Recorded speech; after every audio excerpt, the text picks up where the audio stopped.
महादेव महादेव। आज का हमारा बहुत ही छोटू सा टॉपिक है, वो है हमारा सिगाटोक्सिन। हमने शिगेला बैक्टीरिया देखा था, उसमें हमने टर्म एक सुना था सिगाटोक्सिन। तो आज हम सिगाटोक्सिन है उसके मैकेनिज्म हम देखने वाले कि किस तरह से ये टॉक्सिन है वर्क करता है, ब्लडी डायरिया किस तरह से कोज करता है। तो ये शिगेला जो बैक्टीरिया है, शिगेला डिसेंट्री बैक्टीरिया, ये सिगाटोक्सिन प्रोड्यूस करता है। ये सिगाटोक्सिन के दो सब यूनिट है, A sub unit and B sub unit.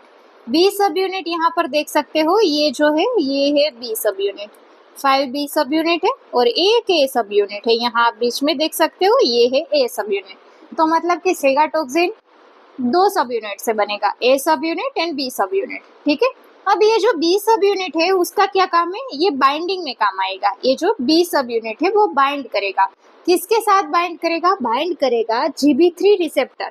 ये कहाँ प्रेजेंट होते हैं, ये प्रेजेंट होते हैं हमारे इंटेस्टिनल एपिथेलियल सेल पर। तो ये क्या करेंगे, ये जो सिगाटोक्सिन है उसका बी सब यूनिट है वो GB3 रिसेप्टर के साथ बाइंड कर जाएगा। इतना पता चला। अब क्या होगा, toxin enters the host cell by endocytosis. हम सबको पता है एंडोसाइटोसिस क्या है, एक्सोसाइटोसिस क्या है, पिनोसाइटोसिस क्या है। तो यहाँ कौन सी मैकेनिज्म होगी, एंडोसाइटोसिस की मैकेनिज्म होगी और टॉक्सिन है एंटर कर जाएगा होस्ट सेल के अंदर, मतलब कि इंटेस्टिनल एपिथेलियल सेल के अंदर। अब जो मेन हीरो है वो है ए सब यूनिट। देखो यहाँ पर अगर मैं एक आपको स्टोरी की तरह बताऊं तो देखो, ये ए सब यूनिट है, ये बी सब यूनिट है। ए जो है वो बहुत ही रिच है, उसने एक ड्राइवर रखा है, उसका नाम है बी। ये क्या करेगा, ये ड्राइवर है उसको डोर ओपन करेगा, उसके ये जो रिसेप्टर है उसके साथ बाइंड करेगा और फिर ए को बुलाएगा कि आप अब अंदर जा सकते हो गाड़ी के अंदर। कुछ इस तरह से उसका स्पेसिफिक वर्क है। अब ये सब यूनिट है वो क्या करेगा, वही काम करेगा, वही एक्टिव सब यूनिट है।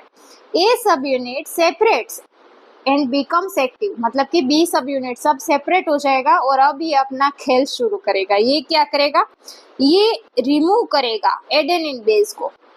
ए सब यूनिट है वो एडेनिन जो बेस है उसको रिमूव करेगा from 20S rRNA of the 60S ribosomal सब यूनिट।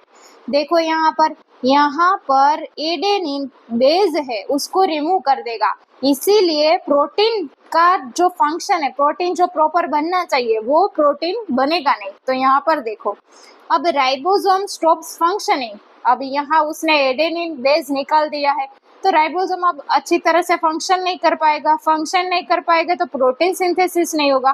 प्रोटीन सिंथेसिस नहीं होगा तो ये सेल जो है, अफेक्टेड सेल है, वो क्या हो जाएगा, किल हो जाएगा, डाई हो जाएगा by the apoptosis and kills intestinal epithelial cell. मतलब कि ओवरऑल क्या हुआ, जो इंटेस्टिनल एपिथेलियल सेल था वही किल हो गया and causes ulcer formation and leads to inflammation cause होगा। और क्या कोज होगा, ब्लडी डायरिया।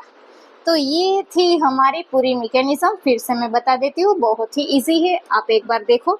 सिगाटोक्सिन है, दो सब यूनिट है, ए एंड बी। बी के यहाँ देखो 5 है बी सब यूनिट। तो ये जो बी सब यूनिट है उसका काम कैसा है, ड्राइवर की तरह काम है। और ए सब यूनिट ये भाई मालिक है।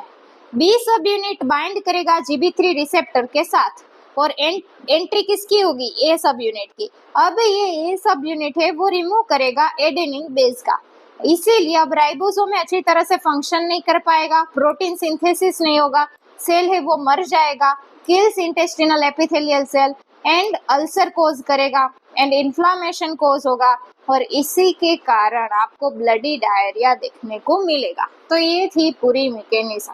अगर आपको वीडियो अच्छा लगा हो so please like, share and subscribe. अगर आपको PDF चाहिए तो आप हमारी टेलीग्राम चैनल ज्वाइन कर सकते हो, लिंक आपको डिस्क्रिप्शन में मिल जाएगी।